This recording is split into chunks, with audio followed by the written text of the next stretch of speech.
What's up, y'all? Y'all know who it is. Y'all know what it is. Your boy JP coming to y'all with another radio review this time. Show you a little bit about the radio that we're going to be installing because one of you guys asked for some product reviews. So guess what? Let's go ahead and get into it, man. If this is your first time tuning in, then please consider subscribing because these are the type of things that we do here. Car audio tutorials, radio removals, Q&As, reviews, product reviews. Without further ado, let's go ahead and get into it.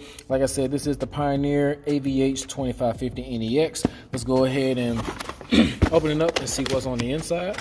All right, so first thing out the gate, you're going to have your remote control. You're going to have some deck screws. You will use these screws to actually mount whatever dash kit to the sides of the radio. You will have a 3-foot extension or 4-foot extension. That's for your USB. You're also going to get the new generation wire harness from Pioneer, and you're going to get the Bluetooth microphone. So this right here is just like the little quick start owner's manual type situation. We're not going to actually go over that because I'm just going to show you what it looks like straight out the box. Start off with what's on the back of the radio. So right here you're going to have a 5-volt 1.5 amp charging USB port. That's where your USB extension is going to go. So you can either charge your phone, play music at the same time through that. You can use it for a tablet and all that type of stuff as well. This is Apple CarPlay and Android ready, so when you plug your phone in, it needs to be hooked up to that USB, and that's why we have this extension piece right here. Right next to it you have auxiliary, so you can actually take an aux cord, plug that in, run that to a very easy location inside the vehicle. This right here is where you will put your Bluetooth microphone, and this one that says WR, that's where you will stick your wired remote or steering wheel control module. So if you have steering wheel controls inside your vehicle and you want to retain those steering wheel controls, this radio will accept that through the 3.5 millimeter jack mounted right here on the WR. This little black plug right here is for the iData link because this is also Maestro ready. So what that basically means is that if you have certain features inside your vehicle that needs to be retained through the radio, like retaining your AC controls, heated seats, looking at your gauges, knowing if your door is open and all that type of stuff, you will plug that Maestro RR into the back of that plug to gain some of those features. As a matter of fact, I just did a video talking about the Maestro RR. I will link that down in the description below. Hit the little card in the corner.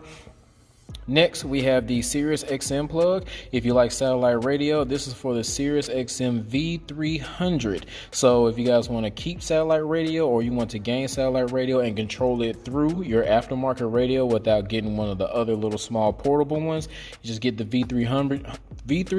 It's a cheaper piece and you can plug that here. This is where your power cord, your power harness will go, where your power and all your speaker wires and all that stuff as well. We do have a built-in fan on the back to kind of help keep this thing cool.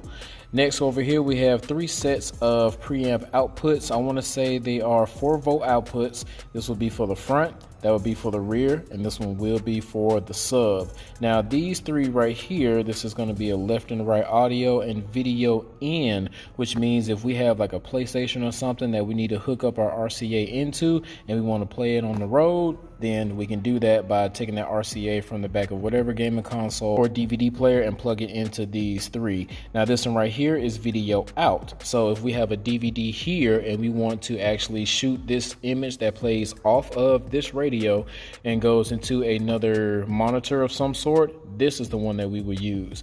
Now the brown one over here on this says RCN, which stands for rear camera in. If you guys want to hook up a backup camera, you will plug it into that RCA. This right here is where your antenna goes, and with this yellow plug right here, this is also a nav ready radio, which means that you can actually contact Pioneer to get a add-on navigation piece and plug that in right there. So now that we covered all the things on the back, let's go ahead and get this thing wired up temporarily so we can check out some of the features of the radio.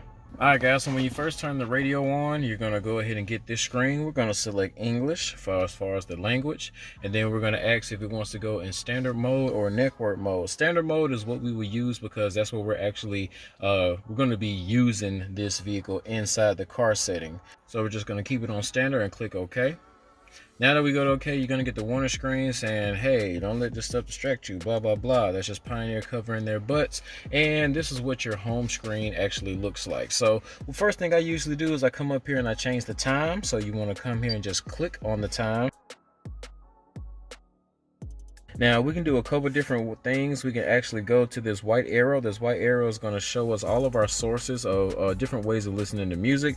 You have your HD radio, Bluetooth. When you have your phone plugged in, you can actually control your Pandora and Spotify from the radio. This iPod is if you were going to use like a USB, or if you had an iPod, that will show up there. Auxiliary, of course, is if you have the 3.5mm jack to go into the headphone jack on your phone. Camera view, just like I was telling you guys, if you were to hook your backup camera to ignition, you can press that button to go to camera view and it will show the view of the camera.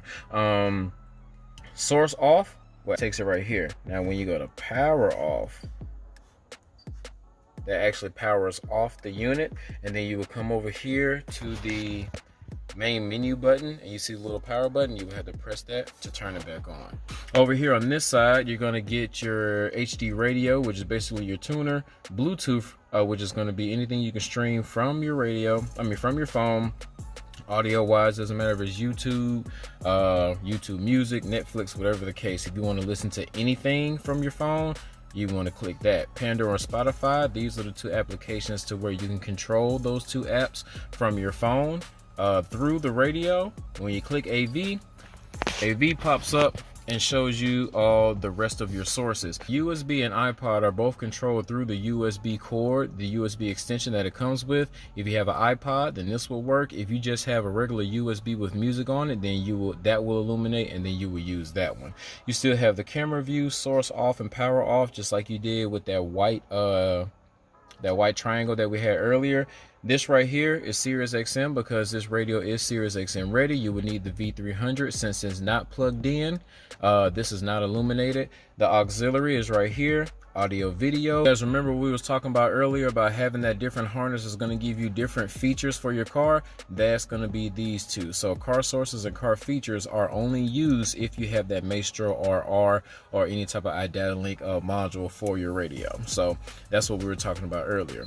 So let's go here and then let's mess with the settings. So, well, yeah, let's mess with the settings. So we're going to go here to settings. Right here, you're going to see your favorites, and basically the favorites is just your favorite settings that you always use. You can go to the different settings and then press this little star, and then when you go back to the star, that's automatically there. If you want to take that out, you go back to your settings, you hit that star again, and it automatically turns off. All these are your different system settings. If you don't like that beep, you can turn that beep off and on. Camera settings. So when you get in here, you don't have a whole lot of settings. You can change the polarity to where it goes when it sees ground instead of the battery. Battery just stands for 12 volts and ground just stands for a negative. We have ours hooked onto the 12 volts reverse, so we want to keep the battery on.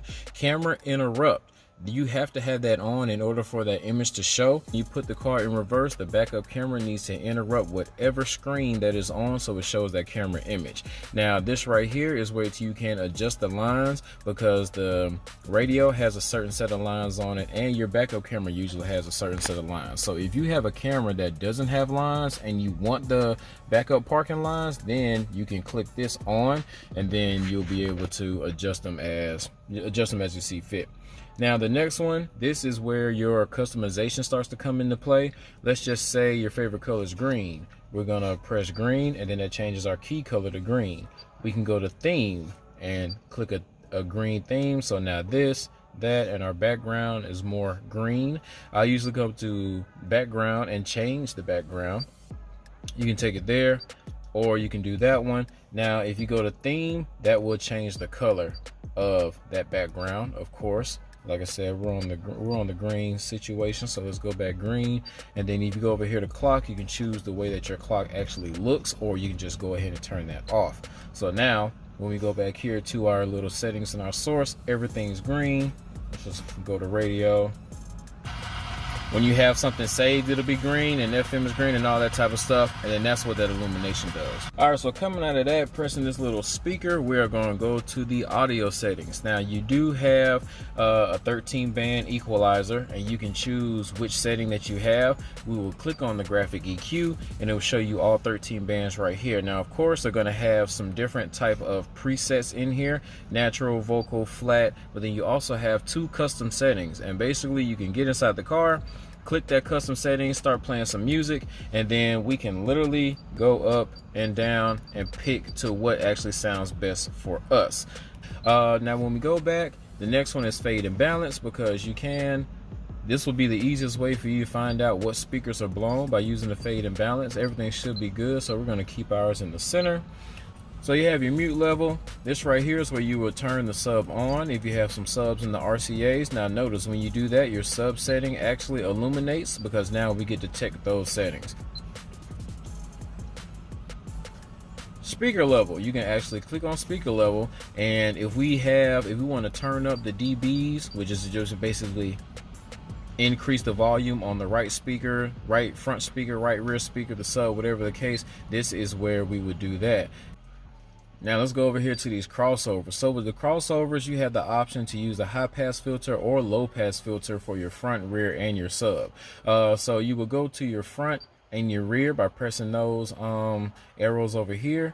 You go over here to the subwoofer. Since we have that sub turned on, this is automatically on. So you see LPF stands for low pass filter, which basically means that we are not allowing anything higher than 80 Hertz as of right now to go through that sub RCA, and that sub RCA is connected to our amp. So that means that we're cutting off stuff right here at the head units where it's not even sending anything 80 Hertz and up to that amplifier. And of course you can change this by dragging it up and dragging it down. Some people don't want nothing more than 63 Hertz going to the sub, and that's fine. You also have the ability to change the slope. Now the slope is basically your bass roll off. So if we have this at -6 dB octave, then that means that anything after 63 Hertz is going to roll off a little bit higher, all the way up here to closer to 250, to where you'll be able to hear it a little bit, but it's still not cutting it completely off.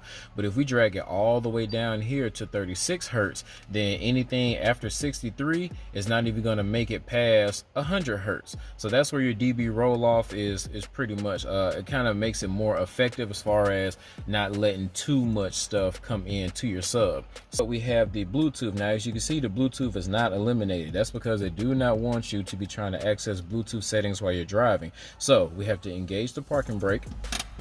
And once the parking brake is engaged, then we get to actually hit our Bluetooth. Now, if your parking brake is broke, then I do have a video on how to bypass that feature. I will link that in the description and put the card in the corner as well. But now here we can actually check our connection. We want to make sure that our auto connect is on, because that means when you turn your phone on to connect, that it'll automatically do it, and you won't have to worry about trying to go through any other type of difficulty. Make sure that the visibility is on. That way you'll be able to see the Pioneer radio, and then do the same thing for your phone.